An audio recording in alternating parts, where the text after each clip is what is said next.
Howdy. What you got?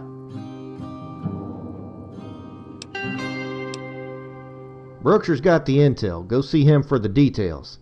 I'll get the rest of our posse formed up. It's time to finish this.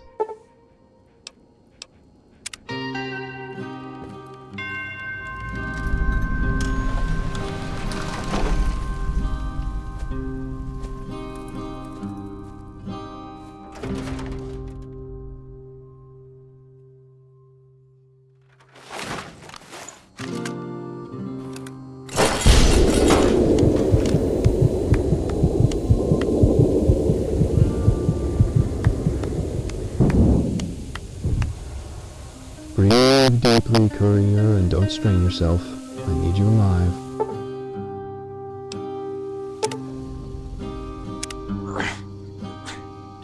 Every bitch.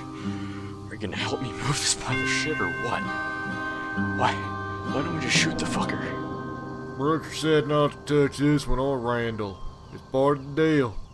Fuck up and we don't get paid. Why the fuck are we hauling them to town? When are we getting paid?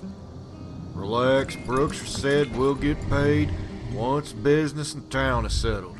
Here's the Brahmin. Let's load him up. Careful, one of them's coming around. Keep that hood on. Here, this should take care of him.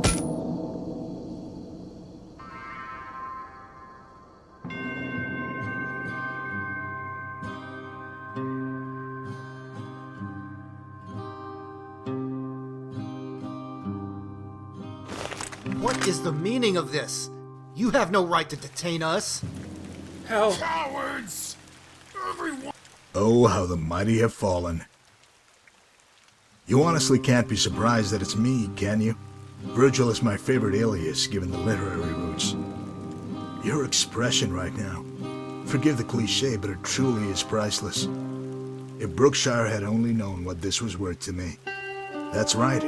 Brookshire wasn't inclined to consider the fate of the townspeople, much less you, when weighed against the supply of silver. I'm not sure what your political leanings are, but if you consider yourself a patriot of the NCR, that must really, really sting. In this moment of unforeseen, inconceivable reversal, you must be thinking, how did this happen? It boils down to one simple characteristic, resolve. When you kill Sergio, I resolved to make you suffer to your last breath. Maybe you're thinking of ways to break from your bonds, disarm me, kill the guards, save the day. Not this time. Whatever happens next, you're going to be utterly powerless to stop me. Doesn't that just burn you up? If you didn't have that gag, I can only imagine what you might be saying. Well, I'm a cautious fellow, so I want to be safe. I can't risk any interruptions during my theatrics. Nothing is worse than a disruptive audience. One of you! Coward! Right through the hands. That does look painful. You won't be opening any jars again, much less handling a weapon. Even with the pain, I wonder if you're consumed by rage or dread. Neither benefits you, but dread suggests an honesty that I have to admire. Were you expecting a fair fight? A climactic showdown in the street? Sergio tried it that way, didn't he? My brother had heart, I'll give him that. I've never had a mind for fair fights, though I've won my share. I prefer domination, and most importantly, survival. That's all that matters. You want to speak, don't you? No doubt you have a pithy retort or some eloquent overture prepared that would convince me to throw down my arms. Not tonight. This time you'll be silent, like a dog following its owner. When this is over, you'll acknowledge me as your master. You're going to beg for death. You'll pray to God for it to end, but he won't listen. Only when you pray to me will you gain release. But that can wait. Right now I'm an official agent of the New California Republic, warden of their new outpost in Frosto. In my administration, law and order will be upheld without exception. Why not get off to a strong start here and now?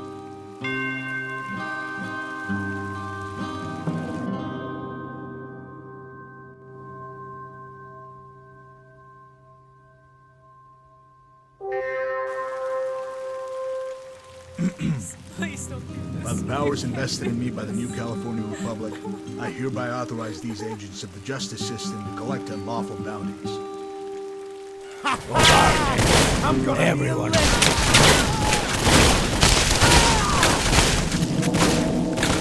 Well, that's the end of that.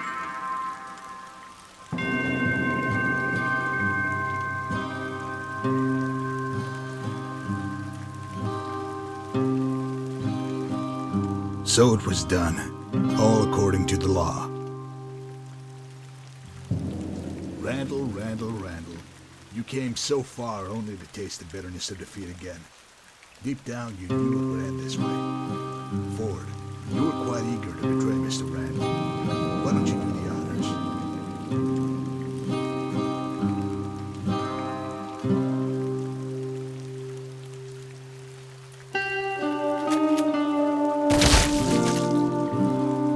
Have you ever wanted to speak to history? Now, Just to what are we know going to why do you with went. you? I could put a round in your head, make Not it quick, any clean. longer. Then again, that's been tried. I don't fear failure so much as being unoriginal. No, I've got something better in mind. You ever hear of stories of drunks being buried alive?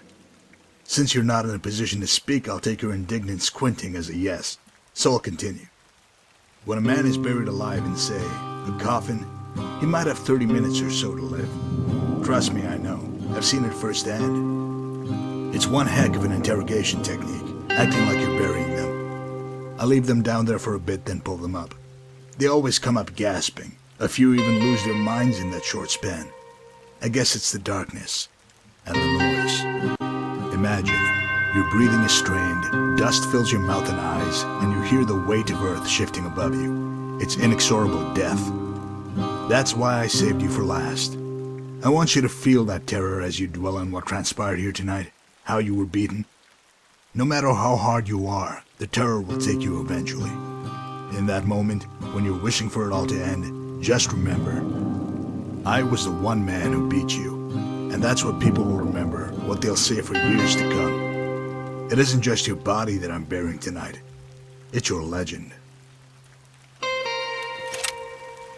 Hey, boss, you sure you don't want me to shoot him first? No, I want the courier to suffer to the last. You hear that, friend? Of course you can, even with that hood on. Is the coffin comfy? Just so you know, I'm putting you in an unmarked grave in the middle of nowhere.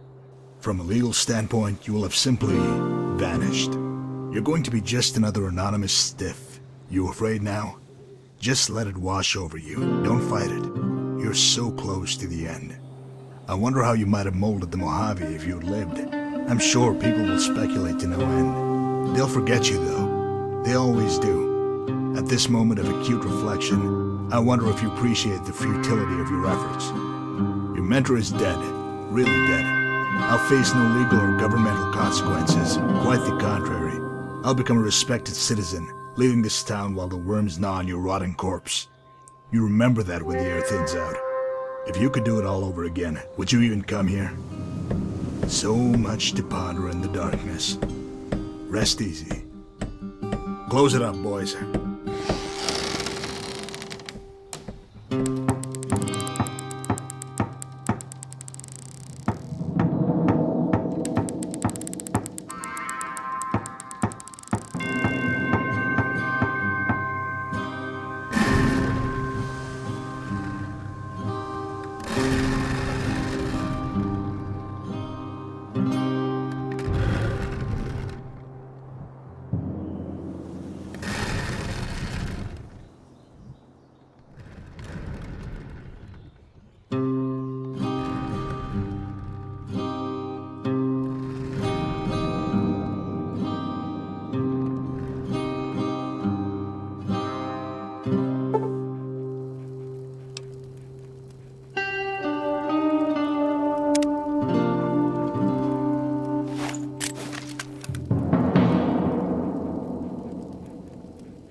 And the dead shall rise and walk the earth. Wasn't sure you'd make it, but here you are, on your feet no less.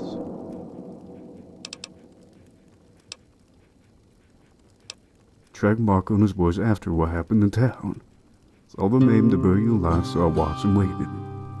Marco cleared out and left a pair of men behind, so I slipped in, took them down with a flashbang and a few smacks with my baton. Then I went digging as fast as possible, found you unconscious but breathing. Lucky for you, that doc had some blood in his stores. I managed to get you up here in the dark. Got that blood in you, then patched you up your head. You're damn lucky you know that. The follows of the apocalypse. I was a physician for a time, enjoyed helping people. But when you see good people get hurt and nothing, that's why I hunted men down.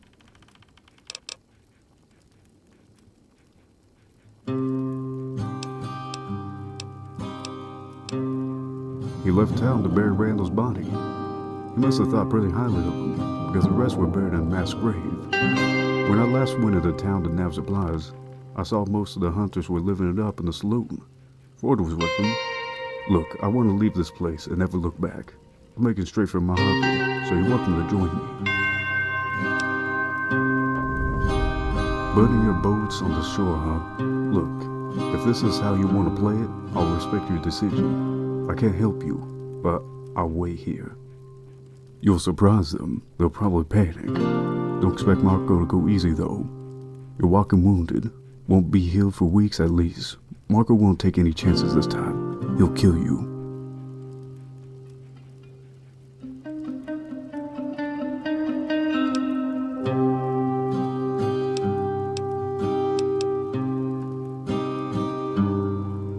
Death's to a dead man.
deliberately provided simple instructions that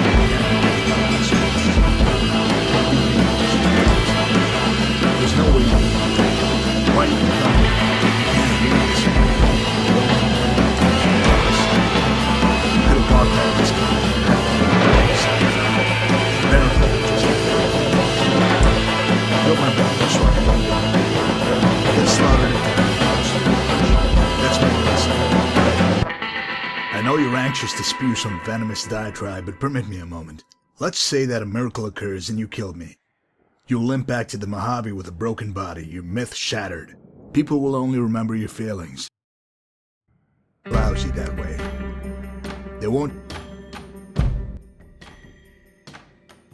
the town to get butchered. You had to... go ahead. Tell me how I'm destined for the infernal reaches or all manner of mutilation. I'm sure it will be very bold and original.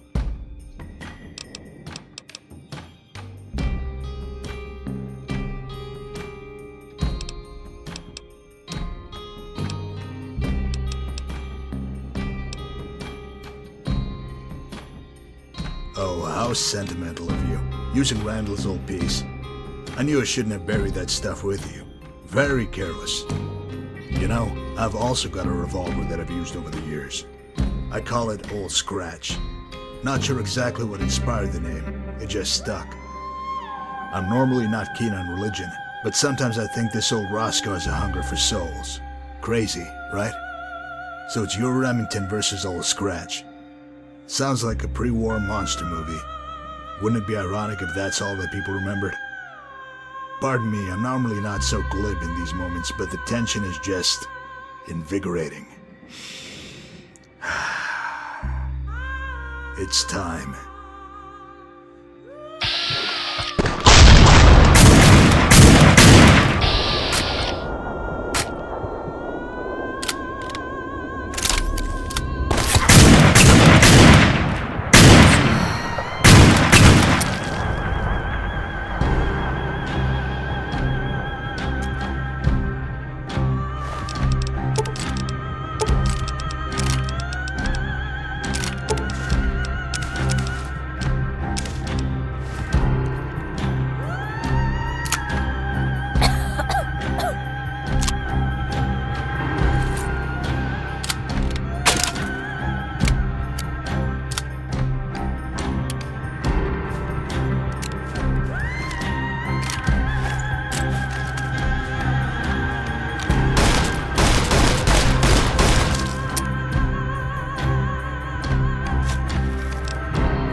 Yes? You did it. You actually did it. I didn't expect to see you again. Sat here thinking how I'd break it to your people back in Vegas.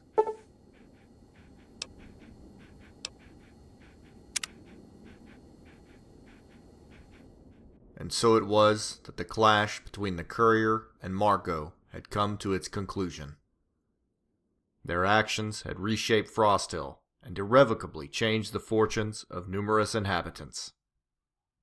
Shortly before the massacre at Frost Hill, an argument between Cocker and Cuddy resulted in Cuddy actually walking the fuck out the door. Cocker insisted on following Cuddy as he walked out of the Deep Creek Mountains, berating him the entire time. This continued for several weeks, until Cuddy walked to an NCR recruiting station and enlisted to spite Cocker. Undeterred, Cocker enlisted beside his friend and immediately volunteered for frontline duty. Insistent that Cocker was in fact a pussy, Cuddy volunteered for the same. Unable to retain ownership of the family farmstead, Dana soon uprooted and moved to West Side in the hopes of finding gainful employment. With few prospects, she attempted to provide for her homeless family through prostitution, but struggled to find enough clients. She committed suicide soon thereafter. Her boys turned to begging, then succumbed to chem abuse and prostitution. They died before the year's end. Unsung and soon forgotten, Doolin was just another notch in the courier's belt. His relatives in California sometimes wondered what became of him, but they ultimately concluded that his outlaw ways had caught up with him. For all his rage and ferocity, Porter could not cope with the courier's fatal attack. His frozen corpse would endure as a testament to the power of the courier. Though sure of himself at the time, Lee's decision to fight the courier resulted in quick death. His cadaver was dumped on the outskirts of town, where it was torn asunder and consumed by local predators. Having ceased his campaign against the NCR, Godwin turned his inventive energies into other endeavors around the ranch. With a collection of improvised contraptions and a steady source of power, Godwin's ranch burgeoned into a major supplier of bighorner meat. Frost continued to move from town to town, always vigilant against the threat of assassination. Eventually, he headed towards the Great Plains, and he was never seen again. Ford's dream of becoming a wasteland legend died with him in Frost Hill when he met the courier's wrath. In the final seconds before he died, Ford had hoped he'd earn his own chapter in the next dime novel about the courier. Like the courier, Cooper survived the ordeal of near death and became closer to his new master as a result. He followed the courier to the Mojave, determined to remain a loyal companion no matter the end.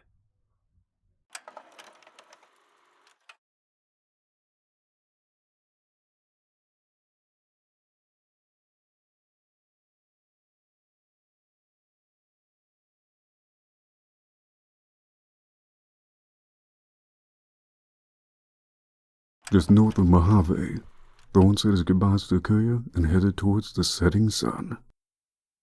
Unwilling to return to his home, Thorne decided he would reconnect with the followers of the apocalypse and renew his career in medicine.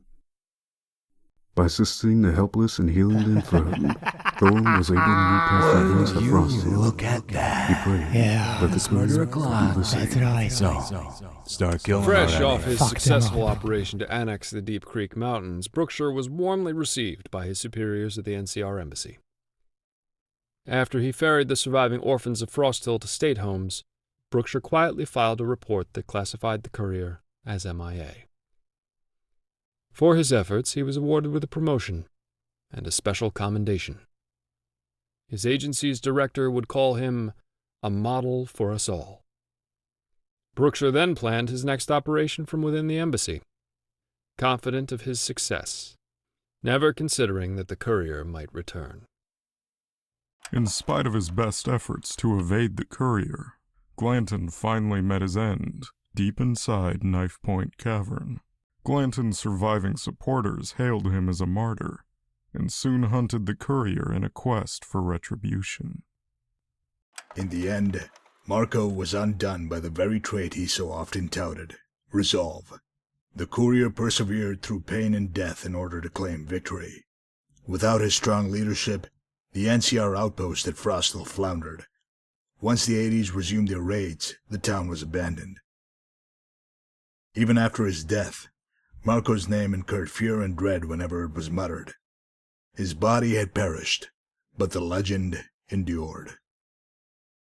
Despite Marco's best-laid plans, the courier battled back from the brink of death and prevailed in the legendary duel.